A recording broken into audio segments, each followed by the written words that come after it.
Hello बच्चों, मेरा नाम है डॉक्टर देवीलाल जाट और आज अपन पढ़ेंगे 12th का पहला chapter reproduction in flowering plant. बेटा ये जो चैप्टर है ये नीट वालों के लिए जो CUT की तैयारी कर रहे हैं या फिर जो बोर्ड की तैयारी कर रहे हैं उनके लिए एक बहुत ही इंपॉर्टेंट चैप्टर है। अगर हम नीट की बात करें तो हर साल यहाँ से 2 से 3 सवाल आते हैं। तो आइए इस चैप्टर को हम डिटेल 1 बाय 1 स्टडी करते हैं। बेटा सबसे पहली बात, ये जो चैप्टर है ये हिंदी मीडियम के स्टूडेंट के लिए हैं, तो आप ध्यान रखें कि ये जो चैप्टर है ये हिंदी मीडियम के स्टूडेंट के लिए होने वाला है। ठीक है, तो सबसे पहले बेटा चैप्टर की स्टार्टिंग करते हैं।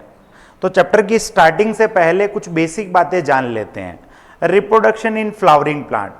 बेटा अगर हम 11th क्लास की बात करें तो 11th क्लास के अंदर हमने जो प्लांट होते हैं उनकी लाइफ साइकिल के बारे में देखा था, चाहे वो एल्गी हो, चाहे वो ब्रायोफाइटा हो, चाहे वो टेरिडोफाइटा हो, चाहे वो जिम्नोस्पर्म हो, और थोड़ा बहुत एंजियोस्पर्म के बारे में भी देखा था।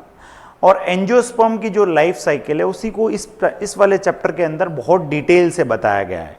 तो हम जो प्लांट किंगडम वाला चैप्टर था क्लास 11th में उससे थोड़ा बहुत लिंक बिठाते हुए इस चैप्टर को आगे लेके चलेंगे। उससे पहले हम बेटा कुछ बेसिक बातें जान लेते हैं जो हमें पता होनी चाहिए। कौन कौन सी बेसिक बातें? जैसे हम रिप्रोडक्शन इन फ्लावरिंग प्लांट पढ़ रहे हैं उससे पहले हमें थोड़ा बहुत जनन के बारे में पता होना चाहिए। जनन क्या है भाई? तो आप लोग बचपन से पढ़ते हुए आ रहे हो कि जनक द्वारा अपने समान संतान उत्पन्न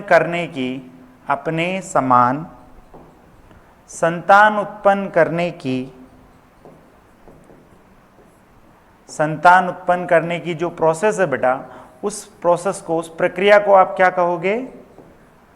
जनन कहोगे। ध्यान से सुनिए बेटा, जनन क्या है?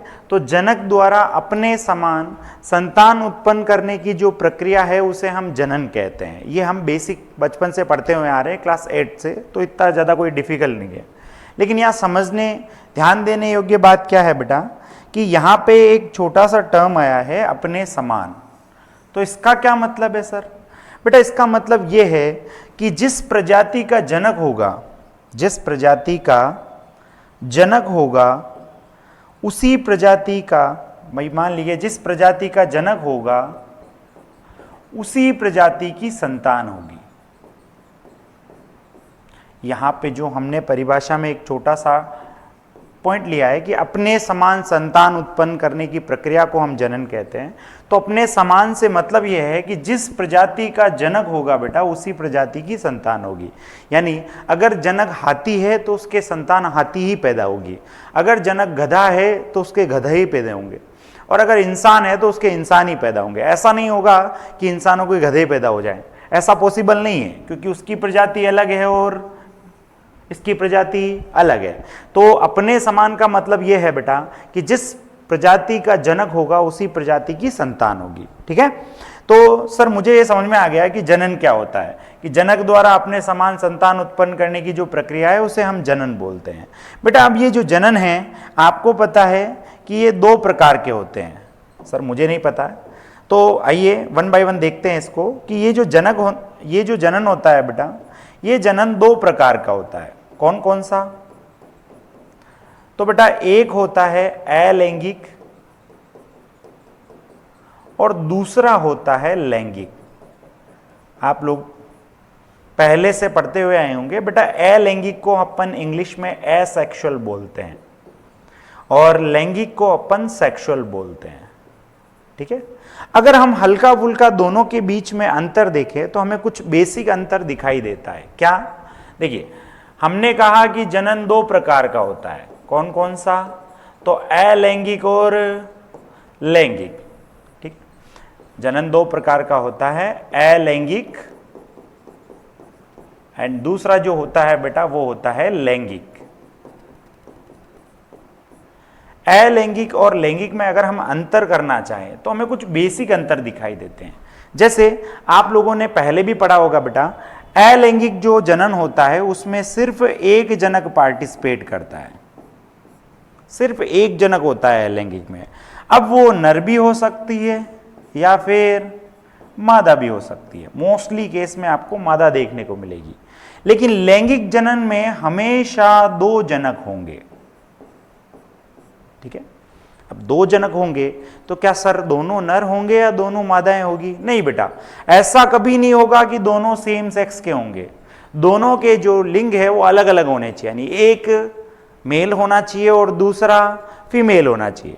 तो जो 2 जनक पार्टिसिपेट करते हैं लैंगिक जनन में, बेटा एक नर होगा और दूसरी मादा होगी। ऐसा कभी नहीं होगा कि दोनों नर हो जाए, या ऐसा कभी नहीं होगा कि सर 2 जनक मतलब दोनों मादा हो जाए, क्योंकि अगर दोनों सेम सेक्स के आएंगे तो कभी भी वो संतान की उत्पत्ति नहीं कर सकेंगे। ठीक है, तो पहला अंतर हमें स्पष्ट दिखता है सर कि अलैंगिक में 1 जनक होता है और उसमें 2 जनक होते हैं।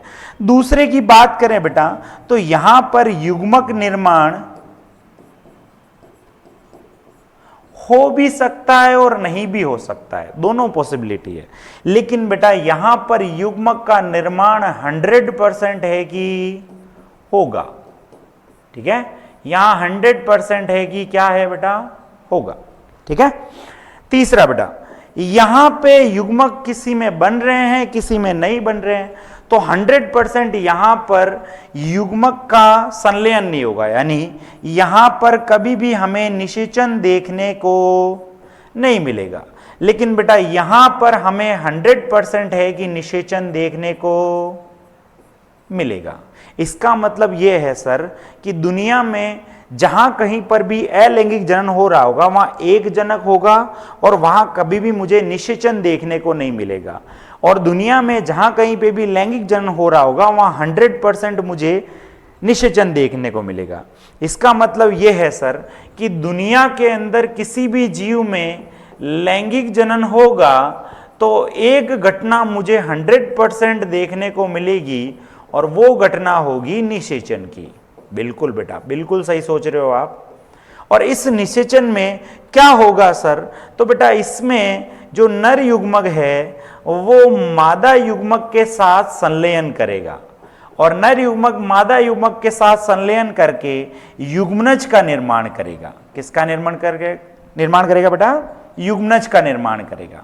ठीक है, ध्यान दीजिए, मैंने कहा बेटा दुनिया में जहां कहीं पे भी लैंगिक जनन हो रहा होगा बेटा उसमें एक घटना फिक्स होगी। कौन सी घटना?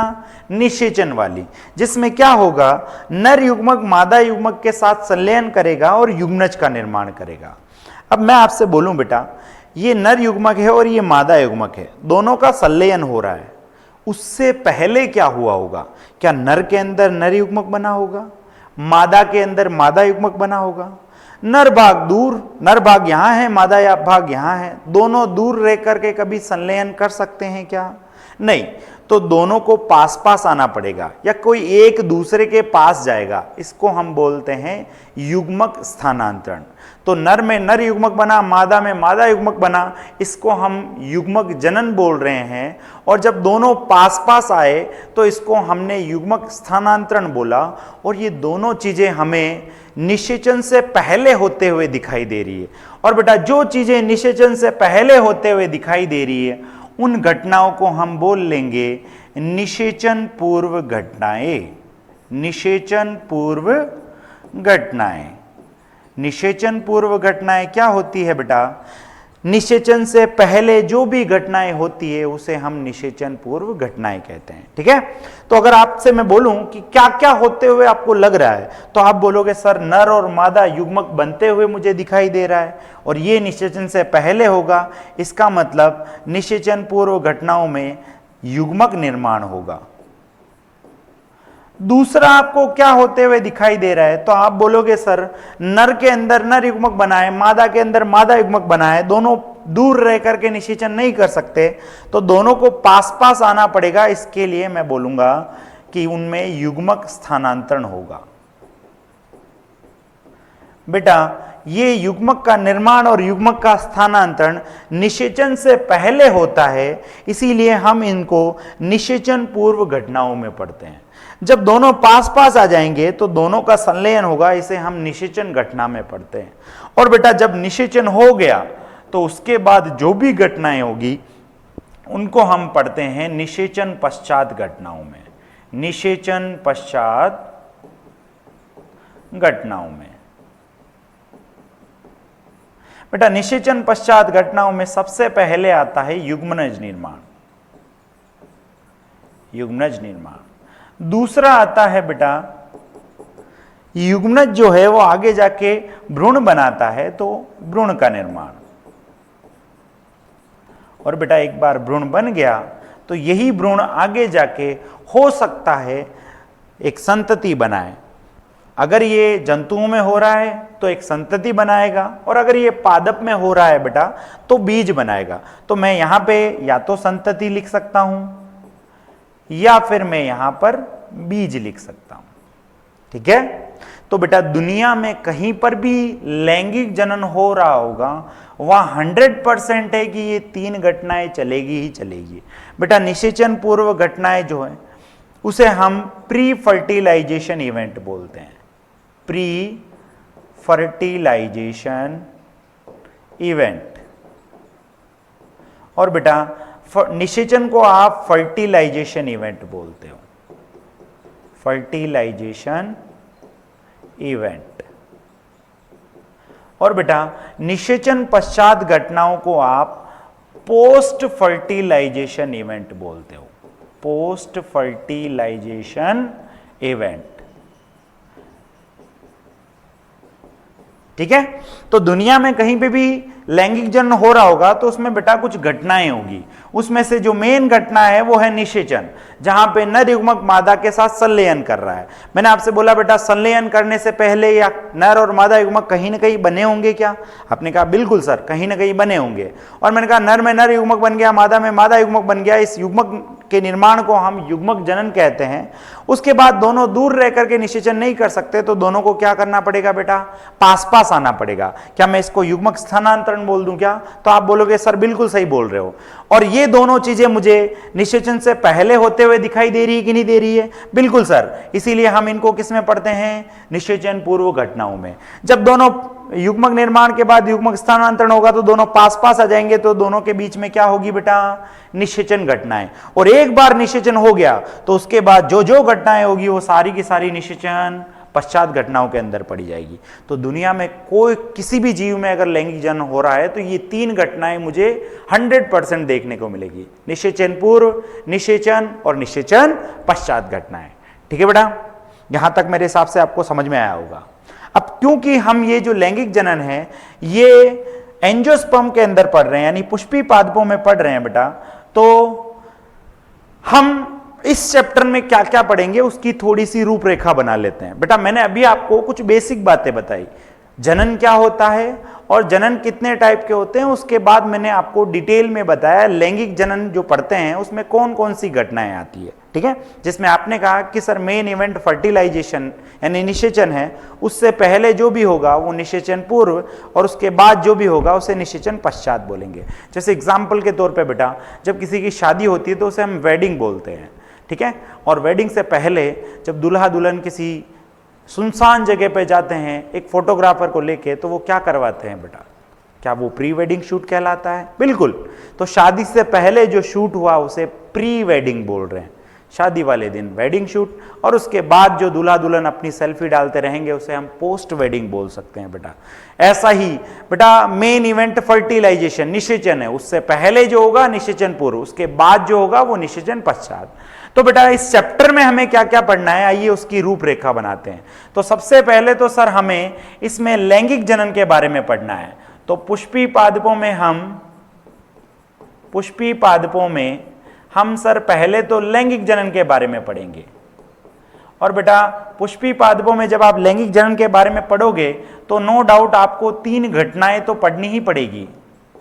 कौन कौन सी तीन घटनाएं बेटा? तो आप बोलोगे कि सर मुझे निषेचन पूर्व घटनाएं पढ़नी पड़ेगी। बिल्कुल, निषेचन पूर्व घटनाएं। दूसरा मुझे सर निषेचन घटनाएं पढ़नी पड़ेगी।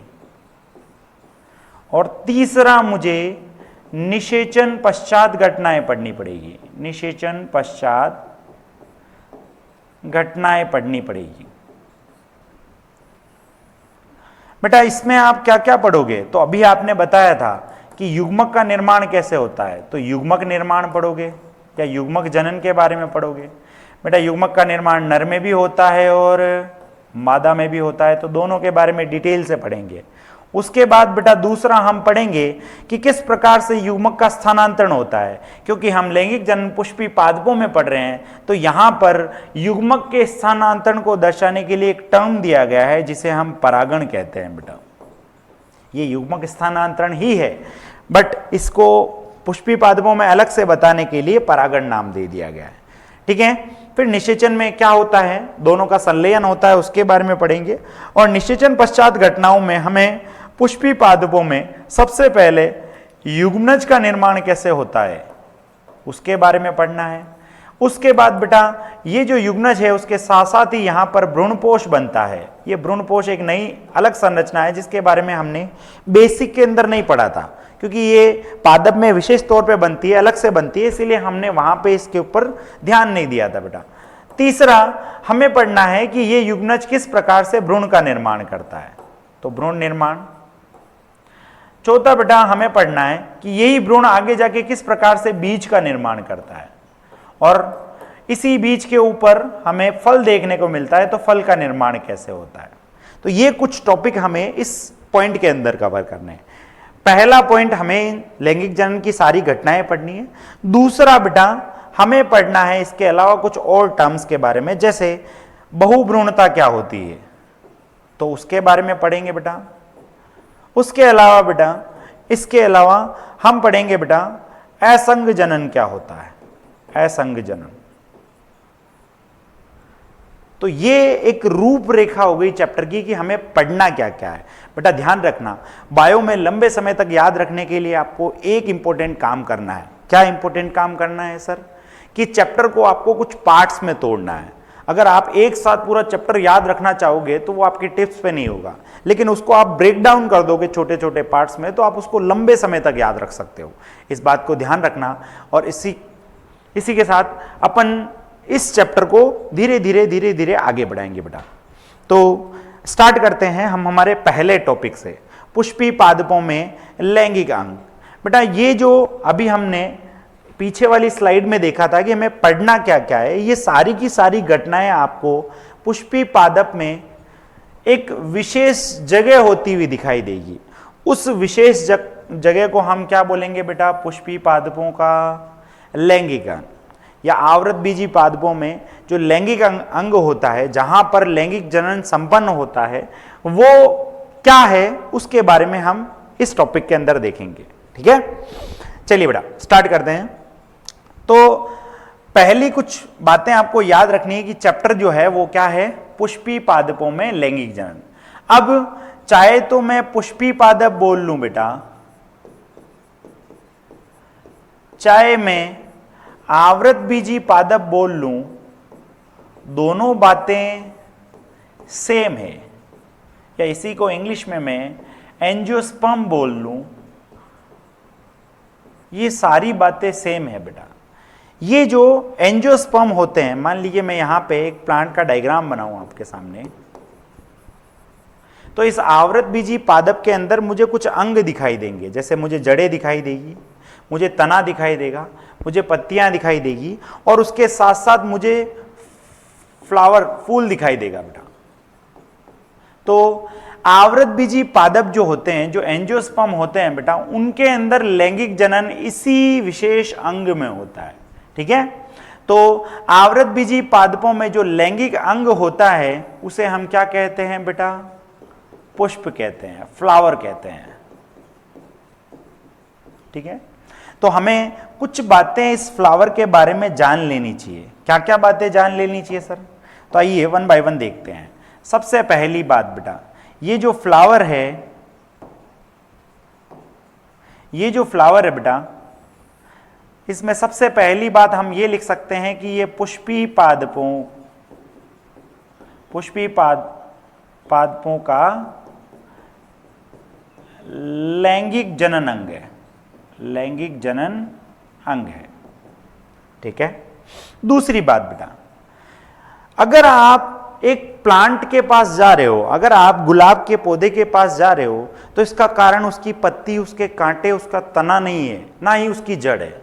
आप उस गुलाब के पौधे के पास जा रहे हो क्योंकि आपको वहां पर एक गुलाबी रंग का सुगंधित फ्लावर दिखाई दे रहा है बेटा।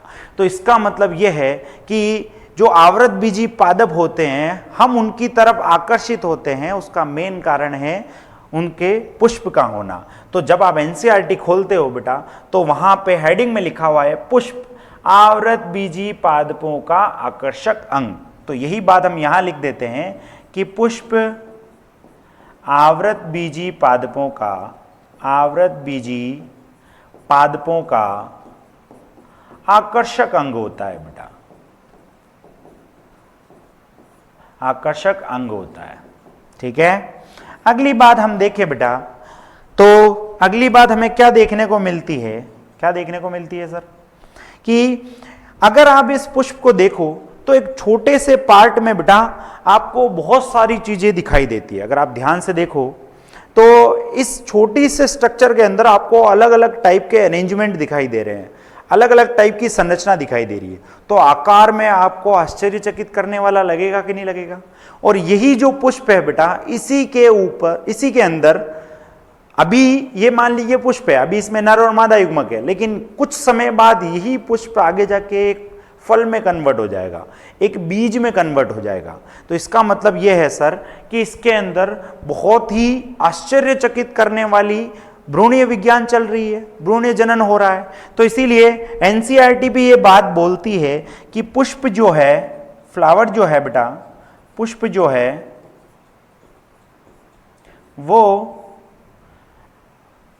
मॉर्फोलॉजिकल और एम्ब्रियोलॉजिकल मार्वल है बेटा, एम्ब्रियोलॉजिकल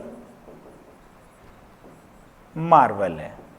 मार्वल का मतलब आश्चर्यचकित करने वाला, आश्चर्यचकित करने वाला। आप लोगों ने मार्वल की मूवीज देखी होगी, सारी मूवीज आपको कुछ यूनिक बताती है कि नहीं बताती है? ऐसा लगता है आपको कि यार ऐसा भी हो सकता है क्या? तो आश्चर्यचकित करती है ना। ऐसे ही पुष्प को अगर आप एज ए बायोलॉजिस्ट देखोगे तो आपको उसका अलग अलग टाइप का आकार दिखाई देगा बेटा, उसके अंदर अलग अलग टाइप से बीज बनते हुए दिखाई देंगे। इसीलिए हम बोलते हैं, एनसीईआरटी बोलती है कि पुष्प जो होता है बेटा वो मॉर्फोलॉजिकल और एम्ब्रियोलॉजिकल मार्वल होता है। उसके बाद बेटा ये जो पुष्प है, 5 तरह के प्लांट या 5 वर्ग में हमने प्लांट को बांटा था बेटा, algae, bryophyta, pteridophyta, gymnosperm, angiosperm. उसमें से 4 के अंदर हमें देखने को नहीं मिलता है, सिर्फ 1 में देखने को मिलता है। इसका मतलब यह है कि पुष्प सिर्फ आवृत बीजी पादप या एंजियोस्पर्म में पाया जाता है, तो उनका विशेष लक्षण है। तो इसीलिए हम लिखते हैं बेटा कि पुष्प जो है, पुष्प एंजियोस्पर्म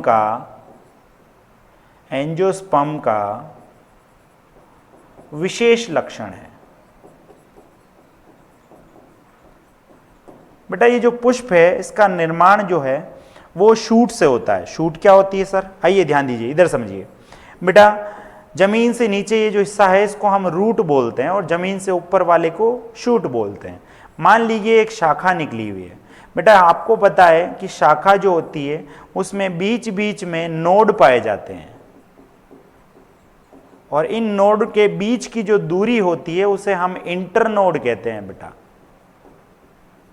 तो ये जो नोड होते हैं बेटा, जिस शाखा को आगे जाके फ्लावर बनना है वहां पे ये जो नोड होते हैं, 2 नोड के बीच के जो इंटरनोड होता है उसकी वृद्धि होना बंद हो जाती है। तो नोड बिल्कुल पास पास आ जाते हैं बेटा। नोड क्या आ जाते हैं? बिल्कुल पास पास आ जाते हैं इस तरीके से। और एक नोड से मान लीजिए बाह्य दलपुंज बन गया, इससे मान लीजिए दल बन गया, इससे पुमांग बन गया और इससे मान लीजिए जायांग बन गया। तो क्योंकि ये इतने पास होते हैं तो इस स्ट्रक्चर से पूरा का पूरा क्या बन जाता है? एक फ्लावर बन जाता है। ठीक है, तो यही बात हम यहां लिख देते हैं कि जो पुष्प होता है बेटा, वो जो पुष्प होता है वो शूट के रूपांतरण से बनता है। शूट रूपांतरण, सॉरी एक सेकेंड,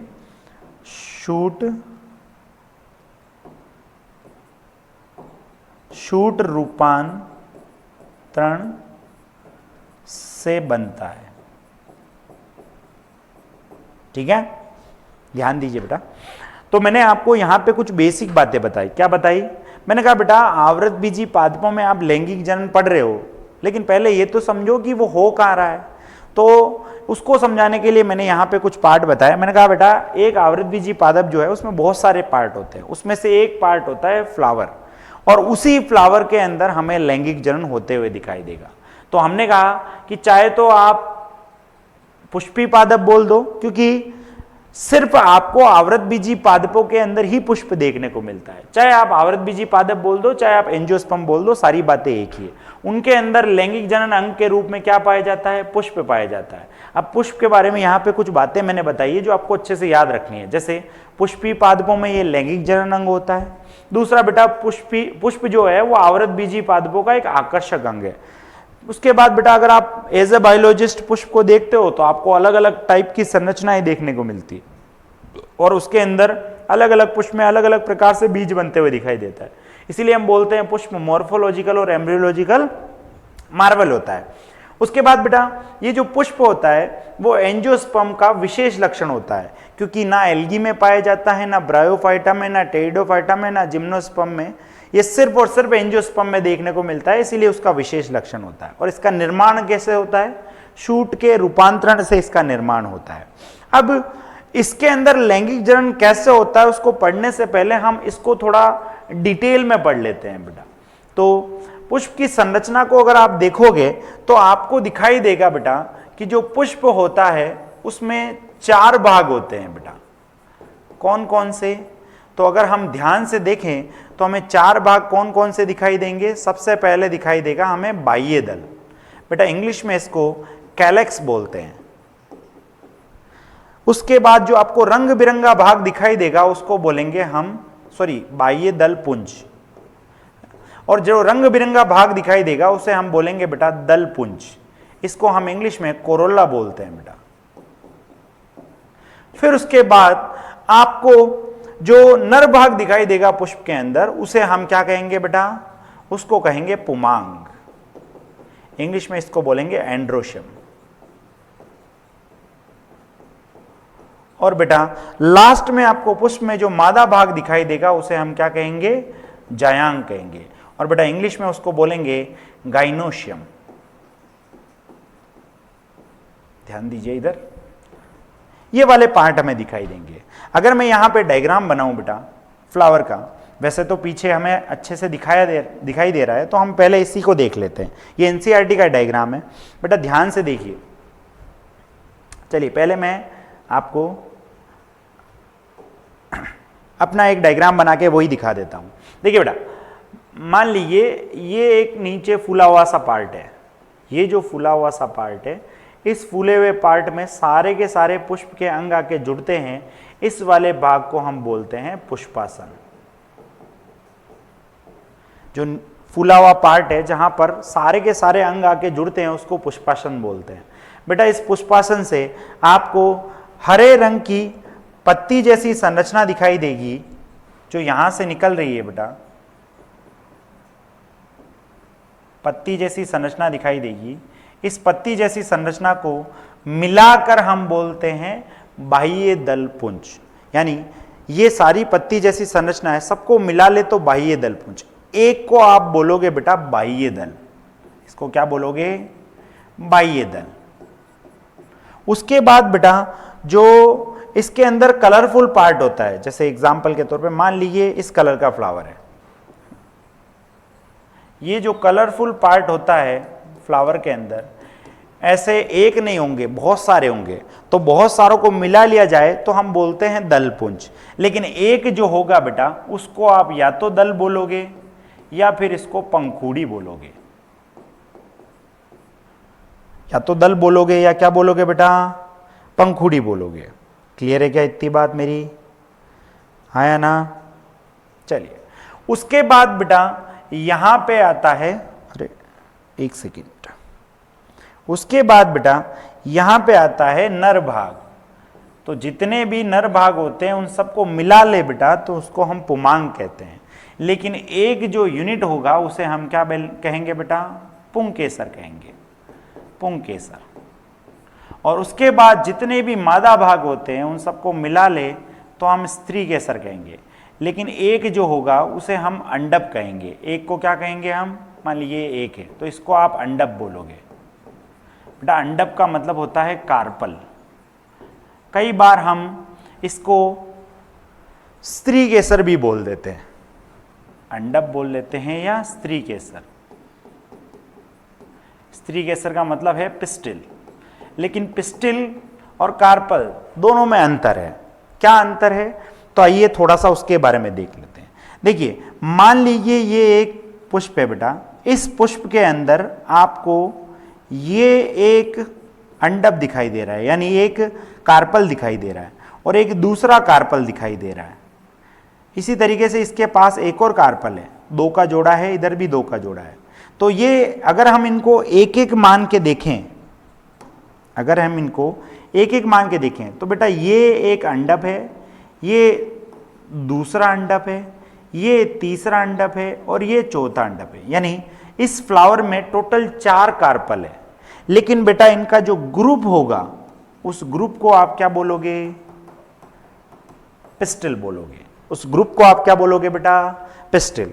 और तो पिस्टिल कितने हुए सर, एक पिस्टिल ये हो गया और दूसरा ये हो गया। और सारे पिस्टिल को मिला ले तो उससे जो पार्ट बनेगा उसे हम क्या कहेंगे बेटा, जया। अब कई बार क्या होता है, एक पुष्प के अंदर आपको एक ही अंडप देखने को मिल रहा है, तो इसमें अंडप भी एक है और जो पिस्टिल है यानी जो कार्पल है वो भी एक है और पिस्टिल जो है बेटा वो भी एक है। तो उस केस में हम कार्पल जो है उसी को पिस्टिल मान बैठते हैं। लेकिन ध्यान रखना है बेटा, पिस्टिल अलग है और कार्पल अलग है। कार्पल एक एक इकाई है और अगर वो गुच्छे में पाई जाएगी तो उस गुच्छे को हम पिस्टिल नाम देंगे। और ऐसे बहुत सारे गुच्छे अगर फ्लावर में होंगे बेटा तो उन सबको मिला के हम क्या नाम दे देंगे, जायांग नाम दे देंगे। क्या इतनी बातें आपको समझ में आई क्या? जी सर बिल्कुल समझ में आई। आया ना बोल भाई, आई कि नहीं आई? आई सर, इतनी बातें मुझे अच्छे से समझ में आई। क्लियर है क्या मेरी बात ये? अब इसी को हम एनसीईआरटी के डायग्राम में देखते हैं, लेकिन उससे पहले कुछ बेसिक बातें और ध्यान रख लो बेटा। ये बेटा ध्यान रखो, ये वाला जो पार्ट है ये एक शाखा से जुड़ा हुआ रहेगा। तो ये मान लीजिए एक शाखा है, एक ब्रांच है। इस शाखा से पुष्प जिसके द्वारा जुड़ा हुआ है उसको हम बोलते हैं बेटा पुष्प वृंत, पेडिसल। शाखा से पुष्प जिस संरचना के थ्रू जुड़ा हुआ है उसे हम क्या कहेंगे, पुष्पवृंत कहेंगे। और इस पुष्पवृंत का जो ऊपर वाला हिस्सा है बेटा वो फूल जाता है, जिसे हम किस नाम से जानते हैं, पुष्पासन के नाम से जानते हैं। और उसके बाद इसमें 4 अलग अलग पार्ट होते हैं, बाह्य दलपुंज, दलपुंज, पुमांग और जायांग। अब अगर यहाँ हम थोड़ा सा ध्यान दें तो बाह्य दलपुंज और दलपुंज जो है वो लैंगिक जनन में कोई खास रोल नहीं कर रहे हैं। इनका बस इतना सा रोल है कि जो कीट है उसको आकर्षित करना, ताकि वो युग्मक का एक जगह से दूसरी जगह स्थानांतरण कर सके। इसीलिए हम इनको सहायक अंग की उपाधि देते हैं। ये क्या होते हैं बेटा, सहायक अंग। लेकिन ध्यान रखिए, एक फ्लावर के अंदर नर और मादा में से कोई भी एक पार्ट गायब हो जाएगा तो लैंगिक जनन करना थोड़ा डिफिकल्ट हो जाएगा, या ऐसा बोल लूं असंभव हो जाएगा।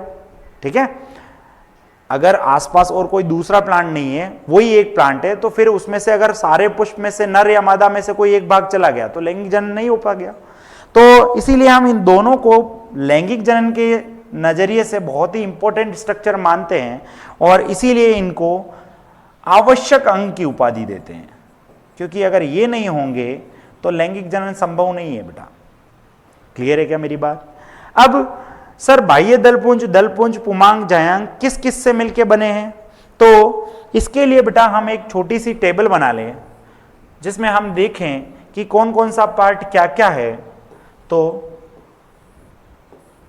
हमें पता चलता है कि सबसे बाहर जो संरचना थी उसे हम क्या बोल रहे थे बेटा, उसे हम बाह्य दलपुंज बोल रहे थे, बाह्य दलपुंज।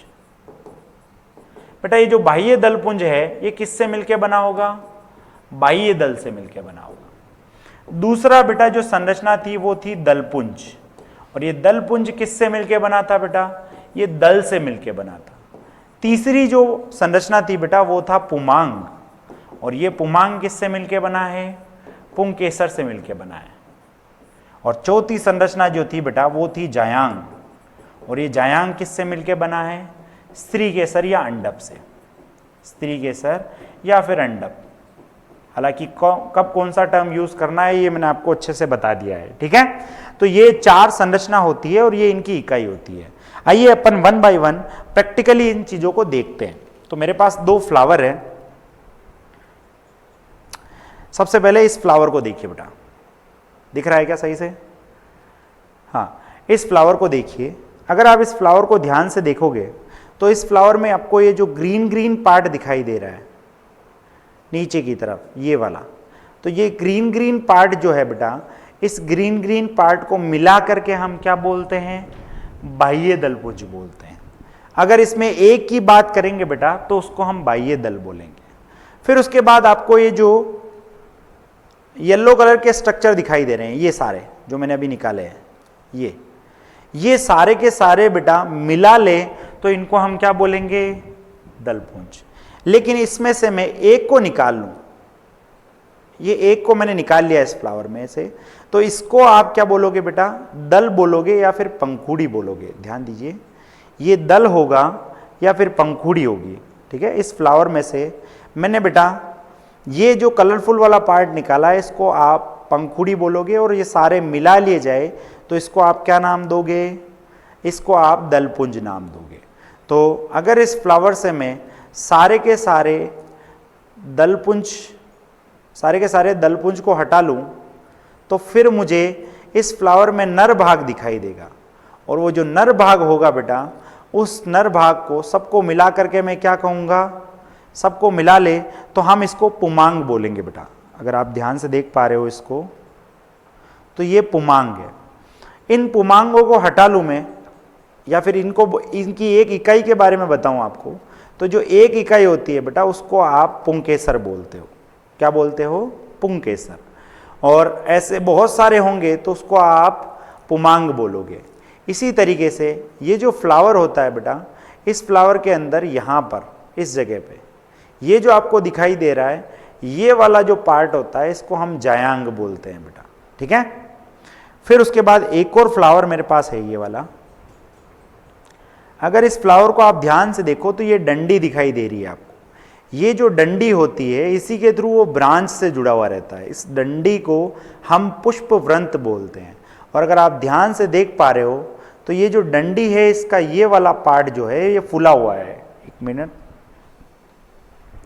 ये जो डंडी है बेटा, इस डंडी का ये वाला जो पार्ट है बेटा, ध्यान से देखो, ये वाला पार्ट बाकी के मुकाबले फूला हुआ है। तो यहाँ पे सारे पार्ट आके अटैच होते हैं, इसीलिए इस वाले पार्ट को हम पुष्पासन बोलते हैं, इसको पुष्पवृंत बोलते हैं। मेरे हिसाब से आप थोड़ा बहुत समझ पाए होंगे, ठीक है बेटा। यहाँ तक मेरे हिसाब से आपको समझ में आया होगा।